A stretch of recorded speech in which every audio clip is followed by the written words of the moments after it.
Russia সমরাস্ত্র রপ্তানির পরিমাণ আরও বাড়াবে বলে ঘোষণা দিয়েছেন দেশটির প্রেসিডেন্ট ভ্লাদিমির পুতিন। শুক্রবার টেলিভিশনে সম্প্রচারিত এক ভাষণে তিনি এই ঘোষণা দেন। পুতিন বলেন, সমরাস্ত্রের আন্তর্জাতিক বাজারে নিজেদের অবস্থান আরও দৃঢ় করার জন্য এই পরিকল্পনা নিয়েছে রাশিয়া। সর্বাধুনিক ও নিখুঁত সমরাস্ত্র তৈরিতে খ্যাতি রয়েছে রুশ কোম্পানিগুলোর। বিশ্বের বহু দেশ রাশিয়ার কাছ থেকে অস্ত্র কেনে, তবে রুশ অস্ত্রের সবচেয়ে বড় ক্রেতা চীন, ভারত ও মিশর।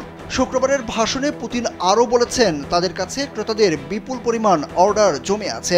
এসব অর্ডারের সর্বমোট আর্থিক মূল্য কয়েক হাজার কোটি ডলার। যেহেতু রাশিয়া অর্ডার নিয়েছে, তাই ক্রেতাদের চাহিদা অনুযায়ী অস্ত্র সরবরাহ করবে।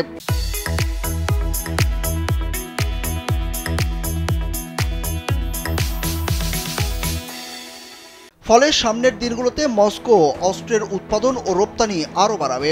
কৃত্রিম বুদ্ধিমত্তা ভিত্তিক অস্ত্রের উৎপাদন বাড়ানো হবে উল্লেখ করে রাশিয়ার এই লৌহমানব বলেন, ভবিষ্যতের সমরাস্ত্রের বাজার নিয়ন্ত্রণ করবে প্রযুক্তিভিত্তিক অস্ত্র।